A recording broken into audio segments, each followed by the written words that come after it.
하나님 말씀 마가복음 8장 27절부터 9장 1절까지 보겠습니다. 메시아의 길 따를 것인가 말 것인가 라는 제목입니다.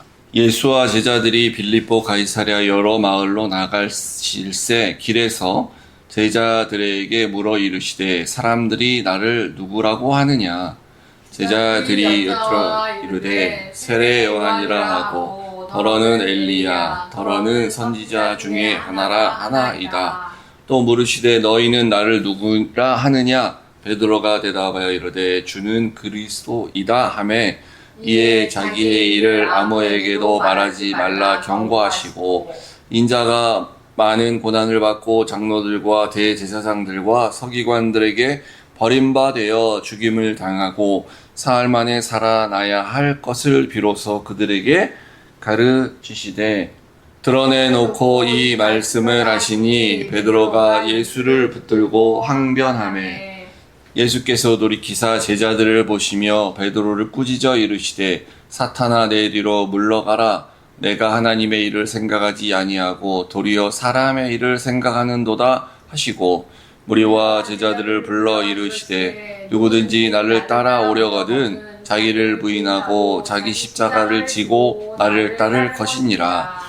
누구든지 자기 목숨을 구원하고자 하면 잃을 것이요 누구든지 나와 복음을 위하여 자기 목숨을 잃으면 구원하리라. 사람이 만일 온 천하를 얻고도 자기 목숨을 잃으면 무엇이 유익하리요? 사람이 무엇을 주고 자기 목숨과 바꾸겠느냐? 누구든지 이 음란하고 죄 많은 세대에서 나와 내 말을 부끄러워하면 인자도 아버지의 영광으로 거룩한 천사들과 함께 올 때에 그 사람을 부끄러워하리라. 또 그들에게 이르시되 내가 진실로 너희에게 이르노니 여기 서 있는 사람 중에는 죽기 전에 하나님의 나라가 권능으로 임하는 것을 볼 자들도 있느니라 하시니라. 아멘. 하나님 아버지, 우리가 예수님 믿는다고 하면서 정말 예수님이 원하시는 것을 믿고 따르고 행하고 있는지를 다시 한번 생각해 보게 됩니다. 예수님 원하시는 것은 명백하게 예수님이 걸어가셨던 길임을 우리가 믿고 잘 알고 있습니다. 그럼에도 불구하고 우리가 예수님의 그 길대로 가지 않고 그 길대로 살지 않는 것은 아닌가 다시 한번 생각하게 됩니다. 하나님 오늘 우리 말씀을 통해서 베드로와 같은 우리의 모습 다 우리가 벗어버리고 정말 예수님 원하시는 그런 길로 가는 예수님이 원하시는 제자로서 다시 태어나게 하여 주시옵소서. 예수님 이름으로 기도했습니다. 아멘. 그 일제시대, 즉 우리나라가 일제 식민 지배 시대에 있었을 때는 사람들한테 다 이러한 인식이 보편적으로 있었겠죠. 뭐냐면 독립운동하다가 잡히면 죽을 수도 있다. 예, 그렇게 된 거 보고 있으니까 당연히. 그리고 집안은 망한다. 이제 이런 걸 다 인식하고 있어요, 백성들이 다. 군사 독재 시대에는요, 비슷한데 민주화 운동하면 일제 시대랑 비슷하게 잡혀갈 수 있고 그러다가 심하면 죽을 수도 있다.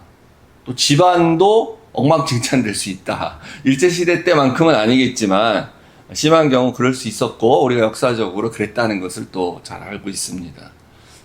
예수님 시대도 비슷했습니다. 무슨 말이냐면 그 시대에는 로마에 대항하는 어떤 혁명운동 같은 거를 하게 되면 십자가에 처형당하게 되었었습니다. 그런 거를 유대 백성들은 겪고 일상에서 보는 거죠. 그래서 예수님 오시기 이전에 그런 혁명 운동들이 몇 가지가 있었는데 실패해서 다 이제 죽었고요. 그리고 또 자칭 메시아들이 예수님 이전에 이미 나타났었습니다. 혁명 운동의 일환이었어요. 그래서 자기가 메시아라고 하면서 사람들을 끌어들여서 이제 로마에 대항하고 이렇게 하는 일들이 있었죠. 그러니까 그 시대도 야 내가 저런 운동하다가 내가 민족주의적인 그런 마음이 있어서 그 당시 물론 민족주의라는 건 없었는데 어쨌든 우리 유대를 위하여서 이렇게 하다가 잘못하면 죽을 수 있다. 집안은 패가망신한다. 똑같이 있었겠죠. 그리고 실제 이제 세례 요한이 죽었죠. 처형을 당했지 않습니까? 헤롯 대왕에게. 약간 세례 요한은 뭐 내용적으로 성경에 나온 걸 보면 그렇게 정치적인 운동을 하지 않았음에도 불구하고 사람들이 이제 많이 따르고 그리고 올바른 말을 이렇게 했다는 이유로 이렇게 죽게 됐었죠. 그 예수님이 지금 이제 사람들의 주목을 이미 많이 받기 시작을 했고 전국적으로 이제 알려지는 사람이 되어셨어요. 그래서 사람들이 많이 따라다녔죠.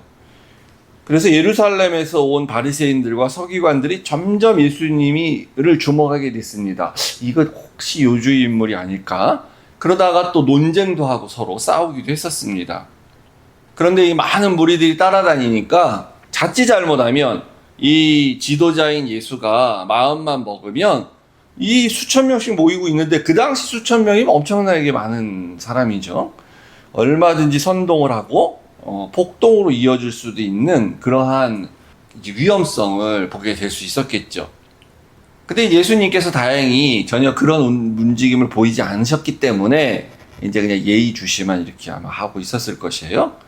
그렇지만 예수님의 의도에 상관없이 사람들은 그 한동안 잊혀졌던 그 메시아 사상에 대해서 더 관심을 갖기 시작을 했을 것입니다.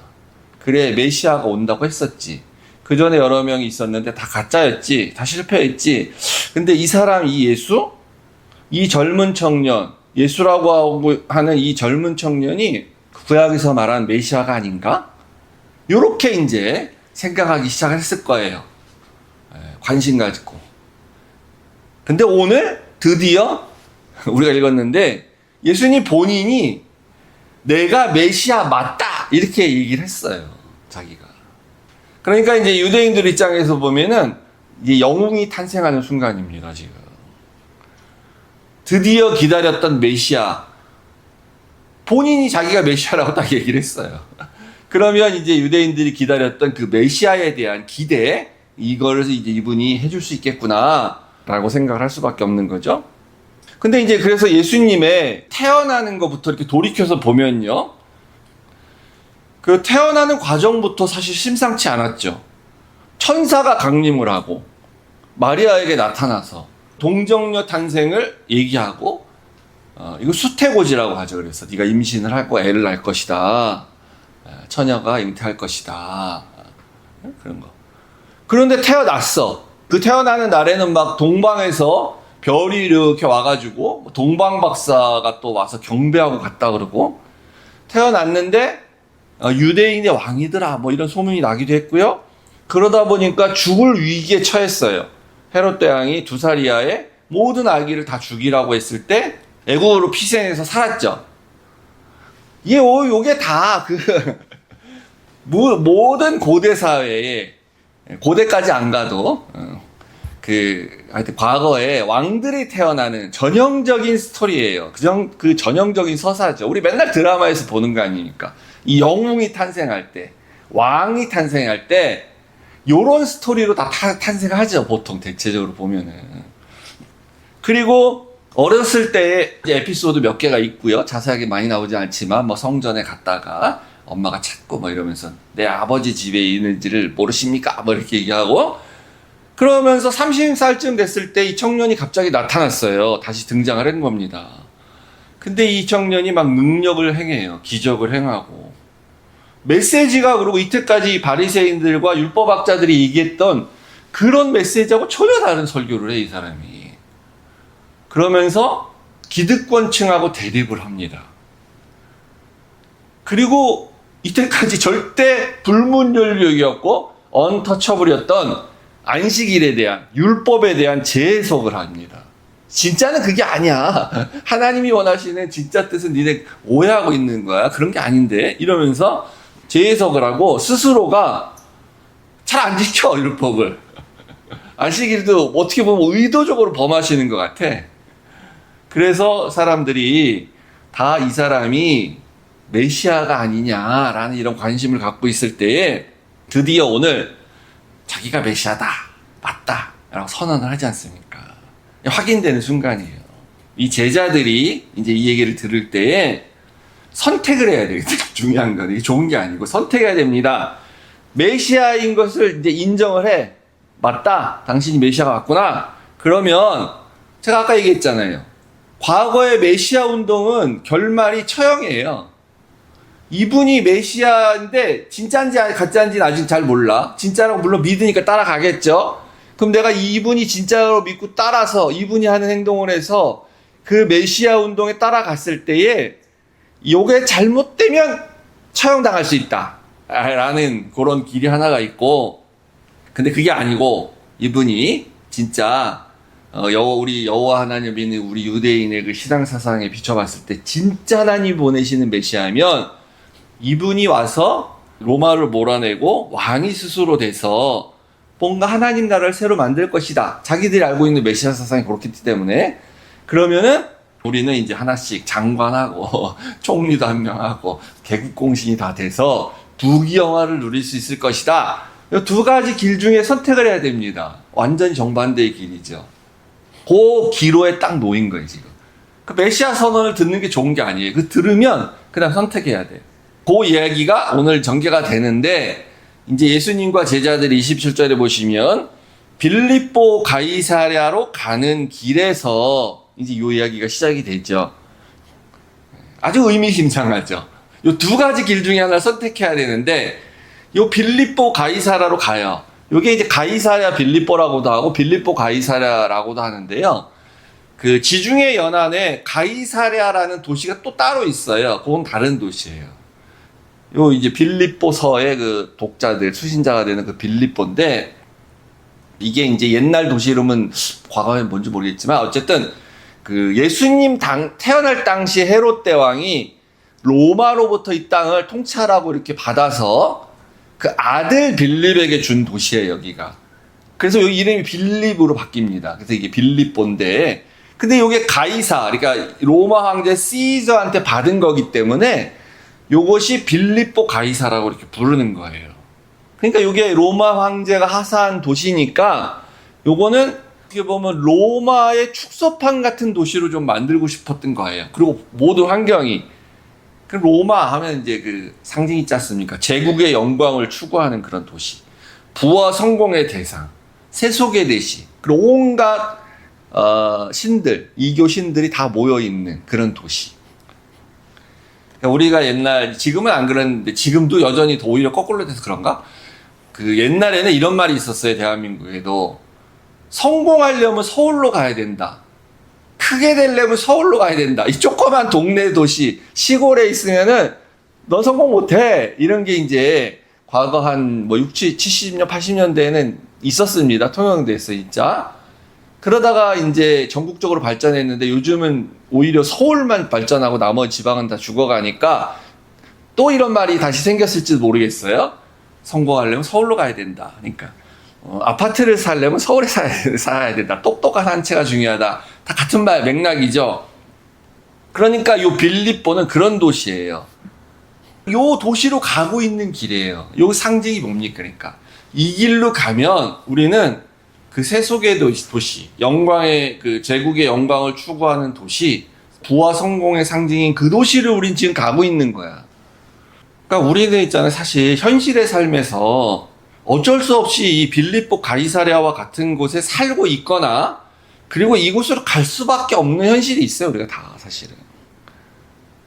근데 이제 여기를 가는데 내가 가서 어떻게 살 것인가, 거기 가서 내가 어떻게 살 것인가 하는 건 좀 다른 문제입니다. 그렇기 때문에 가는 길에서 저 도시는 분명히 반기독교적인 도시야. 세속적인 도시야.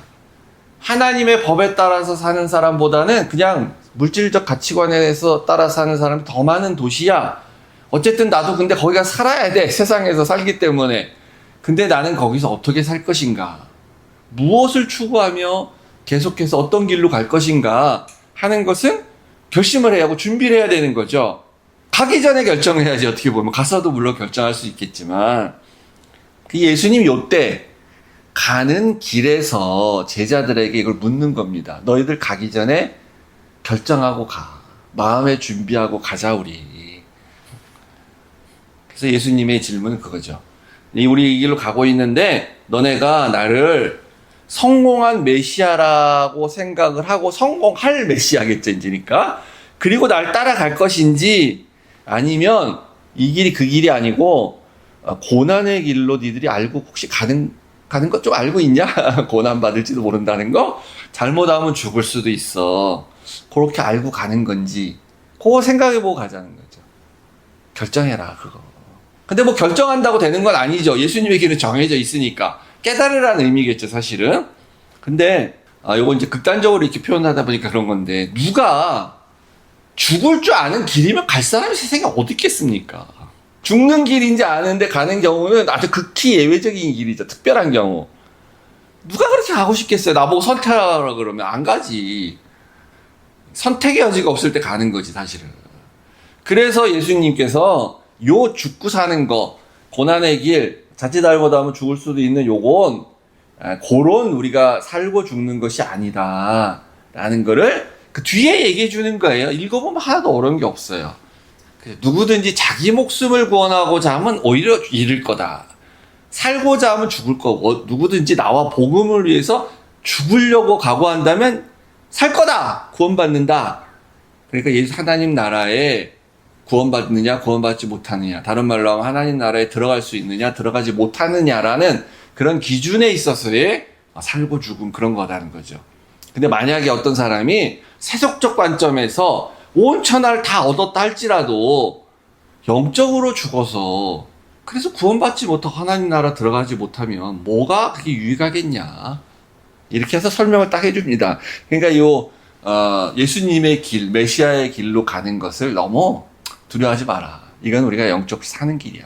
하나님 나라에 들어가는 길이야. 이런 거겠죠. 그래서 이제 이 빌립보 가야사라를 지나서 쭉 가면서 이제 결국은 예루살렘에 이제 입성을 하게 되죠. 나중에 그 예루살렘 입성을 앞두고 이제 제자들에게 너희들이 이제 알 건 알아야 될 때가 됐어. 최소한 이건 알아야 돼.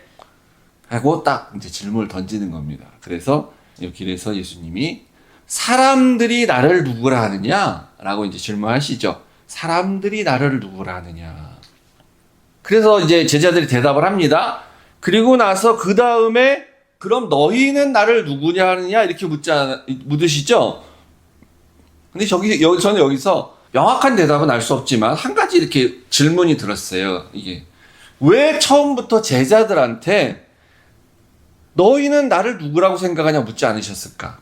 사람들 얘기가 중요한 게 아니잖아요. 사람들이 뭐라 그러냐고 사실 예수님에 관심이 있는 게 아니거든요. 제자들이 나를 어떻게 생각하냐가 예수님의 관심인데 처음부터 너희들은 나를 어떻게 생각하냐라고 묻지 않으시고, 왜? 괜히 사람들은 나를 어떻게 생각하냐? 니네가 한번 얘기해봐. 이렇게 묻잖아요. 왜 그러셨을까? 정답이 있진 않죠. 예수님의 의도를 우리가 알 수는 없는 거니까. 그래서 아마 추측컨대 이건 이제 질문 기법이라고 생각이 듭니다. 제가 생각했을 때는 만약에 처음부터 제자들한테 너희들 나 어떻게 생각해? 나를 누구라고 생각해? 이렇게 물으면 제자들이 아마도 진지하게 생각하지 않고 그냥 정답을 얘기할 가능성이 많아요. 자신만의 답이 아닌 정답. 이런 얘기죠. 쉽게 말해서 뻔한 대답. 정답이 있어. 뻔한 대답이야. 그냥 그거를 이렇게 말하는 그런 거. 우리도 살다 보면 그러 있잖아요. 나는 그걸 믿진 않아. 그런데 답은 그거야. 뻔한 거야. 그렇게 대답하지 않았겠냐는 거죠. 그러니까. 그런데 이제 만약에 요렇게 다른 사람들은 군중들, 사람들은 나를 어떻게 생각하냐? 라고 물어서 제자들이 한번 그래 그들은 뭐라고 말하지? 라고 한번 생각했더니 이제 뭐 어떤 사람은 세례 요한이라고 합니다. 세례 요한 다시 태어난 거다. 뭐 환생이다 이렇게 말하는 거겠죠. 그 다음에 엘리야라고도 하는 사람도 있습니다. 라고 하니까 그때서야 이제 그럼 너희는 나를 누구라 하냐 이렇게 묻시잖아요. 그러니까 한번 고민을 하고 대답을 하게 되는 거죠. 정말 나는 그럼 누구라고 생각하느냐. 자신만의 답. 근데 요게 이제 진지하게 고민을 하고 그래서 자기가 내린 결론으로 대답을 하면 그럼 요게 그 사람의 믿음인 거예요, 그때는. 근데 뻔한 대답을 하면 그 사람 믿음이 아니지. 오늘날 우리 교회에서 보면 뻔한 대답을 하는 사람이 너무 많죠. 정해진 답, 뻔한 대답. 근데 이렇게 가만히 보면, 사는 걸 보면 그 사람 믿음이 아니지. 그래서 아마 이렇게 질문하지 않으셨겠느냐 저는 이렇게 생각을 하는데, 그랬더니 이제 베드로가 주는 그리스도입니다 라고 얘기를 했습니다. 그러니까 베드로 혼자만 알고 고백한 거고 그 다음 제자들은 다 몰랐다 이렇게 볼 필요 굳이 없습니다. 제가 생각했을 때는 이 제자들의 대표격인 베드로가 대표적으로 대답을 했다고 보는 게 나을 것 같아요. 대표에서 대답한 거예요. 대표에서. 근데 문제는 베드로는 예수님이 메시아인 건 정확히 알았어요. 주는 그리스도이시다는, 주는 메시아입니다라는 거예요. 근데 그거까지는 깨달았고 믿었는데 고백을 했습니다. 그런데 그 메시아는 그럼 어떤 길을 갈 것이냐, 그 메시아는 세상에 왔을 때 무슨 일을 하느냐, 이것까지는 몰랐던 거예요 당시에. 그래서 이게 아주 중요한 문제이고 오늘날의 문제이기도 해요. 예수님이 구원자이다, 메시아이다라는 걸 아는 거는 중요한데 어쨌든 그것만으로는 중요한 게 아니고 그 예수님은 어떤 메시아인가를 알아야 된다는 거죠. 그렇지 않으면은 우리의 신앙의 길이 엉뚱한 길로 갈 수가 있는 거예요. 그래서 이제 예수님께서 이 일을 너의 이 대답을 아무에게도 알리지 마 이렇게 대답한 거가 바로 그래 내가 메시아 맞아 이렇게 인정한 거 아닙니까? 그리고 나서 아무에게도 말리지 마, 왜냐하면 이제 이런 이유가 있기 때문이다 라고 하면서 이제 31절에 이 설명을 준 겁니다. 이게 인자, 근데 자기 짓을 내가 인자인데 근데 내가 앞으로 이러이러한 일들이 있을 거야 라고 이제 설명을 하는 거예요. 근데 왜 예수님은 자꾸 자기를 인자라고 하냐, 하나님의 아들이라고 하면서, 하늘에서 내려왔다고 하면서. 메시아가 물론 인자일 수 있는데 구약의 메시아의 묘사를 보면 이거 신적 존재거든요. 그러니까 뭐 하나님의 아들 혹은 이렇게 그런 식으로 이제 아들이든 하나님 이렇게 표현하는 게 맞는데 왜 자기가 자기를 자꾸 스스로 인자, son of man, 사람의 아들이다라고 자기 자신을 얘기하냐는 거예요. 그거는 여러분 들어보셨을 텐데 굉장히 중요한 사상인데 그걸 간단하게만 그냥 이렇게 얘기를 하겠습니다. 다니엘서 7장에 다니엘이 이렇게 환상을 봤는데 그 하늘에서 누가 구름을 타고 이렇게 내려와요. 사람같이 보이는. 근데 이것은 신적 존재가 분명해. 사람이 아니야. 신적 존재는 분명한데 근데 이렇게 가만히 보니까 사람처럼 또 보여, 형상이. 그래서 다니엘이 이제 이게 사람이다라고 표현하는 거랑 똑같은 겁니다. 뭐 사람의 아들이나 사람이나 인자라고 표현을 했어요. 그래서 사람처럼 보이는, 그렇게 보이는 어떤 존재, 그 존재가 이렇게 내려온다는 거예요. 구름을 타고. 근데 사람은 아니야. 그래서 요때 이렇게 사용된 다니엘이 사용한 요 인자 사상을 이제 구약에 나왔었기 때문에 이제 율법 학자들이나 신약의 사람들도 뭐 다는 몰랐겠지만 알고 있었는데 예수님이 자기 자신을 표현해서 얘기할 때에 자기를 인자라고 한단 말이에요. 그러니까 이 다니엘은 제3자니까 인자 같으신이라고 표현했는데 예수님은 그게 나니까 자기가 인자라고 그냥 말하는 겁니다. 인자 같은 이가 아니고. 그래서 인자가 직접 왔다 이거예요. 인자가 직접 왔다, 나다. 그게 메시아 사상이거든요. 근데 문제가 뭐냐면 요 다니엘이 이렇게 봤는데 요 14절이 문제예요. 요 사람이 하나님 앞에 나갔는데 그 하나님이 이 사람한테 모든 권세와 영광과 나라를 주고 모든 자들이 그를 섬기게 하고 그리고 영원한 권세와 그의 나라를 멸망하지 않을 것이다 라고 했다는 거예요. 요 인자 같은 사람한테. 그러니까 이제 메시아가 오면은 이렇게 권세와 영광을 받아서 나라를 만들고 이 나라는 영원할 거다. 이게 하나님 나라야. 그러니까 인자는 메시아인데 메시아는 오면은 그러니까 이 유대 나라를 독립시키고 새로운 나라로 만드셔서 영원한 나라로 해야 돼. 이렇게 생각을 하게 되는 거예요. 할 수밖에 없는 거예요. 당연히. 근데 우리가 알다시피 우리는 이제 이 결말을 다 알기 때문에 우리는 이것이 그게 아니고 이거는 마지막 때 예수님 재림 때 이루어질 하나님의 나라, 그 나라를 말하는 거다. 세속에서 세워질 나라가 아니고 우리 이제 이렇게 알잖아. 근데 왜 인자 같은 이로 보였느냐? 그거는 당연히 이분이 이제 세상에 오실 때 사람으로 와야 되거든요, 메시아가. 그래서 성육신을 하는 거예요. 왜냐하면 십자가에서 제물로 죽으셔야 하기 때문에, 속죄를 위해서. 인간의 죄를 대신하기 위해서 죽어야 되는 존재, 속죄 제물로 오시니까 사람으로 와야 돼. 그래서 인자 같은 이예요. 그래서 예수님 스스로가 내가 인자야, 인자야. 그걸 강조하는 겁니다. 이 베드로는 깨닫지 못하고 자기가 예수님이 인자 이렇게 얘기했을 때 그거는 못 깨닫고 이렇게 예수님이 내가 메시아 맞다 이렇게 자기 고백하는 것을 듣고 얼마나 이제 베드로가 기뻤겠습니까? 그 순간에는 드디어 우리가 기다리던 메시아가 왔구나. 내가 바로 그 예수님 메시아의 제자구나. 이제 됐다. 이분만 따라가자. 이분한테 내 모든 걸 걸자. 목숨을 걸자. 이렇게 이제 생각을 했겠죠. 그러면은 요 14절, 7장, 다니엘서 7장 14절에 있는 대로 이러한 나라가 만들어지겠구나. 그렇게 베드로 생각을 하지 않았겠습니까? 근데 예수님이 뒤에 이제 다시 설명을 해줘요. 인자인데, 그 인자는 와서 영광을 받아서 나라를 만드는 게 아니고, 많은 고난을 받고, 31절에, 많은 고난을 받고, 장로들과 대제사장들과 서기관들에게 버려져서 죽임을 당할 거다. 이렇게 말하지 않습니까? 고난받고 죽고, 그렇게. 그 다음에 이제 또, 사흘 만에 다시 살아날 것이다. 얘기도 하셨는데, 예수님이. 베드로나 제자들 입장에서 보면은, 사흘 만에 다시 살아난다는 게 귀에 들어오겠어요? 귀에 안 들어오지, 당연히. 그 무슨 말인지도 모르고, 관심도 없고, 고난받고 죽는다, 이런 거예요. 그럼 아까 제가 말씀드렸잖아요.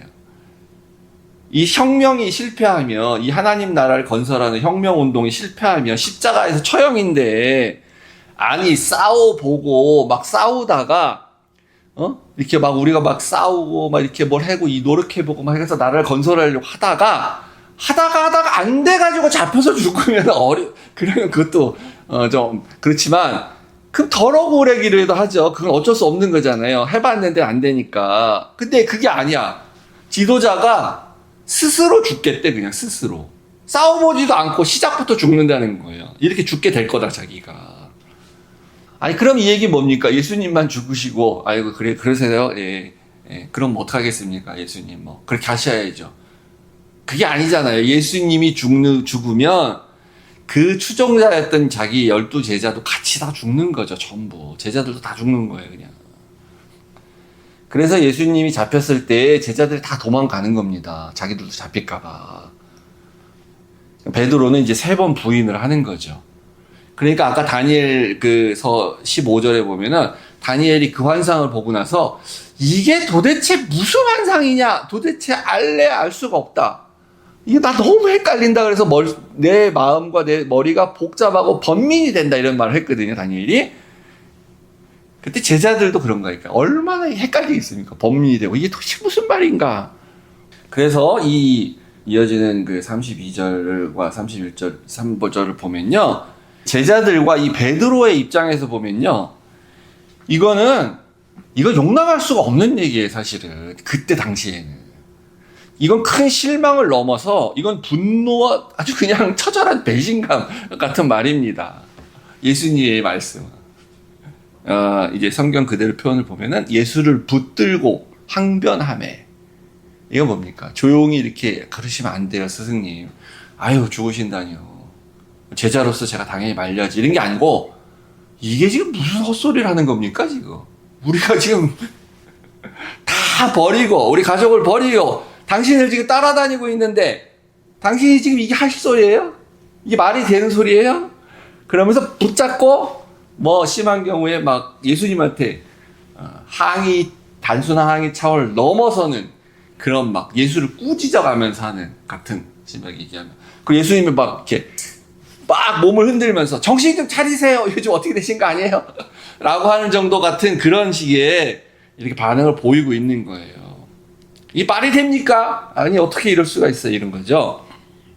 그랬더니 예수님께서, 제자들을 보시며 베드로를 꾸짖어. 그러니까 베드로가 이렇게 했는데, 제자들을 보시면서 베드로를 꾸짖었다. 이게 뭡니까? 나머지 11명 제자들도 다 똑같은 생각을 하고 있었다는 거죠, 사실은. 너희들도 다 같은 생각이지. 그런 거죠. 근데 요게, 제자의 도리로서 스승님 죽겠다는데 말리는 게 아니고, 요게 가만히 보면 요게 사탄의 생각이거든요. 죽지 마세요. 죽지 마라. 왜 죽으세요? 안 죽고 있으면 영광 받을 수 있으신데, 영광 받으시고 나라의 왕이 되시면 되잖아요. 요게 사단의 생각이지 않습니까? 광야에서의 시험이고. 그래서 이제 예수님이 베드로에게 사탄아 내 뒤로 물러가라 라고 하는 겁니다. 그러니까 베드로가 사탄이 아니고 사탄이 하는 생각을 베드로가 하니까 베드로를 향해서 내 뒤로 물러가라 라고 하는 겁니다. 이 메시지가 이게 너무 중요한 거기 때문에 계속해서 예수님은 왜 죽으세요? 죽지 마세요 라고 하는 이 말은 사단의 말이에요. 사단의 말. 사단의 메시지. 우리는 지금 예수님이 죽고 십자가에 죽으시고 부활하신 걸 다 알기 때문에 우리는 예수님한테 죽지 마세요. 왜 죽으세요? 이런 말을 안 하죠. 이미 죽으신 거 다 아니까. 우리는 뭐라 그럽니까? 계속 지금 이렇게 제자들처럼 말하는 게 아니라 예수님 그 길로 가지 마세요. 예수님 말하는 그 메시아의 길, 그거 우리가 원하는 거 아닙니다. 그 길로 가지 마세요. 가이사랴 빌립보 가이사랴로 가시려면 그 길이 아닙니다. 영광을 받으시고 사람들한테 높임을 받으시고 칭찬을 받으시고 부도 좀 쌓으시고 황금도 좀 많이 받으셔서 성공하시고 요 길로 가셔야지. 그게 똑같은 말이라는 거죠. 오늘날 우리는 그런 식으로 말하죠. 그럼 저도 그 길로 따라갈게요. 그냥 같이 그 길로 좀 가시죠. 우리 같이. 이게 잘 안 바뀌어요. 안 바뀌어. 현실 삶 속에서. 우리는 뭐 심하진 않아도 약간 그런 모습들이 내 삶의 생애 속에서 계속 있고 또 돌이키고 또 그러죠, 결국은. 그러니까 이제 완전히 돌이켜야 되는데 뭐 우리가 무슨 뭐 선교사 돼가지고 뭐 전 다 모든 것을 버리고 주를 위해서 제가 이 오지의 이 나라의 위험한 곳에 이 전쟁 가운데 있는데 제가 왔습니다. 저는 주님과 함께 죽음의 길로 가겠습니다. 라고 하는 막 고백하는 선교사가 있다 할지라도 그 삶에도 그 삶 속에서도 완벽할 수는 없는 거잖아요. 그래가지고 지난주에 말씀드렸듯이 예수님께서 예루살렘으로 가는 길에 3번의 그 순환 고지, 자기가 죽을 것이다 라는 그 고지를 하는데 3번 다 제자들은 그 말을 듣고 다 딴짓을 합니다. 딴 생각하고 딴 소리를 해요. 그래서 첫 번째 오늘은 이렇게 한 거고요. 제자들이 베드로만 얘기한 게 아니에요. 결국 제자들 같이 다 이런 거예요. 그래서 글로 가면 죽는 건데 왜 그럽니까 했더니 이제 아까 본 것처럼 그거 죽는 게 아니고 목숨 버리려고 하면 살 것이고 이렇게 또 가르쳐 주시는 거예요. 완전 엉뚱한 얘기하죠. 두 번째도 순환고지를 하셨을 때 제자들은 뭐 했냐면은 야 우리 제자들 중에 누가 제일 클까? 서로 이런 거 다퉜어요. 누가 제일 으뜸이지? 그럼 얘기 뭡니까? 누가 총리할 거지 나중에 예수님 왕 되시면? 그런 거 가지고 신경 좀 버리고. 세 번째 얘기하셨을 때도 누가 왼편에 앉을 거냐, 누가 오른편에 앉을 거냐, 요한의 어머니가 와가지고, 내 아들 하나를 이쪽에 하나 저편에 앉아있을 때, 제자들이 그거 갖고 또 다퉜어요. 그러니까 이 완전히 정반대의 얘기를 하고 있는 거예요. 여전히 깨닫지 못하고, 여전히 인정하지 못하고, 예수님이 죽으신다는 거에 대해서는 여전히 상상도 하지 못할 뿐만 아니라, 상상한다 할지라도 인정하지 않고, 예수님 가는 길은 저쪽인데 우리는 이 길로 계속 갈게요. 이런 거죠. 그래서 오늘날에도 우리가 죽지 마세요 이러지 않아도 아까 말씀드린 것처럼 예수님 그 길이 아닌데요. 이쪽으로 좀 가시죠. 그런 모습이 있습니다. 인자가 뭔지, 인자는 왔을 때 뭘 한다고 했는지, 메시아의 길이라는 게 뭔지, 뭐 하나님 나라라는 게 죽으면 천국 가는 게 하나님 나라 아니야? 그게 난지 뭔지 모르겠고. 교회를 수년, 길게는 10년, 20년 다녔어도, 얘기해보면 이런 얘기를 한 번도 들어본 적이 없대. 이런 사람 너무 많아요, 주변에. 자기가 어느 길로 지금 가고 있는지도 몰라요. 그러니까 계속 누가 더 크냐, 누가 더 누가 더 으뜸이냐, 누가 오른쪽에 앉을 거냐, 이런 거에 관심이 있고, 천국에 가면 어떤 집에서 살 거냐, 이런 거. 심지어 천국 갔다 와서 보고 왔다는 사람들이 하는 간증이 그런 간증이고, 천국 갔더니 무슨 보석이 휘황찬란한 집 뭐 이렇게 있어서 뭐 이런 게 살고, 누구 집은 봤더니 옆에 초라하게 이렇게 있고, 뭐 이런 데 관심이 많고 계속 여전히 그게 다 메시아의 길로 가고 있지 않은 우리의 모습인 것이죠. 요 마지막 9장 1절은 이제 요 내용에 붙어 있는 내용으로 이제 사실 끝나게 되죠. 근데 이건 좀 해석의 여지가 있는데, 해석의 여지 내지는 해석의 논란이 좀 있죠. 왜 그러냐면은 예수님이 딱 그렇게 말씀을 하시고 끝낸 게 아니라 강조를 하시면서 이런 말씀 하셨어요. 야, 내가 여기 딱 한 말은 다 맞아. 이렇게 될 건데, 여기 너희들 중에, 여기 살아있는 너희들 중에 너희들이 죽기 전에 하나님의 나라가 권능으로 임하는 것을 볼 자가 있을 거야. 근데 우리가 이렇게 되지 않았다는 걸 다 알죠. 그래서 요거는 마치 그 잔해에서 7장 14절의 그 예언이 요 사람들이 죽기 전에 될 것처럼 보이잖아요. 그래서 실제 또 제자들은 또 초대교회 당시에 예수님이 자기들 죽기 전에 다시 오시는 거라고 생각을 했었어요, 사실은 좀.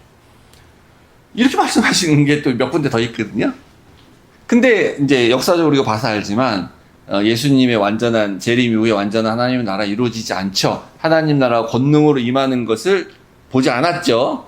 그래서 요거에 대해서 그건 그때 이루어지는 건 아니고 미래에 대한 완성을 이렇게 암시하는 것으로 우리가 봐야 되는데, 근데 그걸 몰랐던 당시 사람들한테는 그러니까 이 헛된 망상을 갖게 하신 말씀을 하신 것처럼 이제 우리가 보여지죠. 그렇게 해석하는 경우가 있어요. 요거는 이루어지지 않는 건데, 당시에. 괜히 잘못 얘기해 주셨다. 이 사람들이 헛된 생각을 하도록. 근데 이제 전반적인 해석은 그렇게 보지 않고, 요 뒤에 이제 바로 변화산 사건이 이렇게 나오게 됩니다. 2절부터. 예수님의 모습이 변한 그런 거. 그래서 변화서서 산에서 엘리야와 모세와 이렇게 셋이서 대화하는 얘기가 나오죠. 이런 것들이 다 그러니까 하나님 나라가 권능으로 임한 증거다라고, 이게 그런 걸 염두에 두고 얘기하신 거다라고 보는 거예요. 그리고 또 예수님께서 십자가에 죽으시고, 그리고 그 죽으신 걸로 끝나지 않고 부활하신 거, 이게 다 하나님 나라의 권능이 임하는 그러한 하나의 모든 사건이란 거예요. 오순절 사건도 마찬가지고요. 그래서 이것을 시간적으로 이렇게 된다기보다는 실제 미래에 오셔서 완성하시게 될 그 하나님 나라를 완성하실 메시아가 이미 지금 왔기 때문에, 지금 오셨기 때문에 그 하나님 나라는 이미 임하였고, 그리고 완성해 가면서 이런 권능들이 보여지고 다시 오시면 그때 완성이 될 것이다 라는 거예요. 그래서 우리는 이러한 권능들을 이렇게 계속 보고 있다. 이렇게 저도 그렇게 동의합니다. 그렇게 해석을 하기를 원하고요.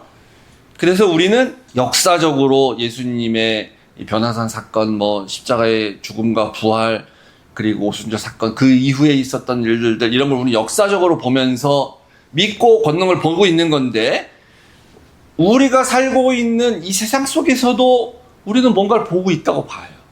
그러니까 누가 뭐 간증 나와서 하는 거를 본다는 게 아니에요. 뭐 마음 걸렸는데 살았습니다. 그래서 하나님 나라에 권능이 임했구나 막 짝짝짝 하고 뭐 천국 가서 보고 왔는데 어떻습니다. 뭐 어떤 무슨 큰 기적이 일어났습니다. 이게 하나님의 권능이 아닙니까? 이런 걸 우리가 목격을 해가지고 이게 보고 있다. 그게 아니고, 우리는 분명하게 보고 있는 거, 분명하게 알 수 있는 거 하나 뭐냐면, 여전히 세상에 악이 있고 횡행하죠. 그리고 정말 공의가 아닌 그 불의와 어떤 죄악들이 판을 치고 거기서 억울한 사람들이 생기고 이런 것을 보죠. 세상에서 뉴스를 통해서 보고 있는데, 그러나 근본적으로 예수님이 오시고 나서 악은 패배했다라는 거예요. 여전히 남아있다 할지라도. 그래서 그 악이 패배했다는 것, 그것을 계속해서 보면서 하나님 나라가 임하고 있구나라는 것, 그것을 믿으셔야 됩니다. 그것이 믿음이에요. 이 악한 세상에서, 이 악의 앞에서, 이 악의 힘 앞에서 난 아무것도 할 수가 없고 예수님도 무력하고 예수님도 지고 있다. 그럼 하나님 나라 없는 거죠, 사실은. 정의가 이루어지지 않는데. 그런 믿음이 없는 거예요, 그거 사실은. 근데 그렇지 않다는 걸 믿어야 돼요. 그게 믿음이에요. 그래서 내 생전에 내가 아직 죽지 않았지만 하나님 나라가 권능으로 임하는 것을 나는 계속해서 보고 있다. 그 고백을 해야 됩니다. 나는 그것을 믿는다. 그게 믿음이에요. 그러면 그렇게 믿는 그것이 바로 예수님이 원하시는 메시아의 길에 내가 지금 동행하고 있는 것이다. 난 그 길로 지금 가고 있는 것이다. 라는 것입니다. 비록 때로는 뭐 옆도 좀 보고 뒤돌아보기도 하고 아예 좀 불평하면서 가기도 하고 그러지만 나는 메시아의 길로 정말 가고 있는 것인가? 가고 있다는 것이. 그러면서 두려워하지 않으시기 바랍니다. 확실하게 메시아의 길에 동참하고 있다는 것을 믿으시길 주의 이름으로 축복합니다. 아멘.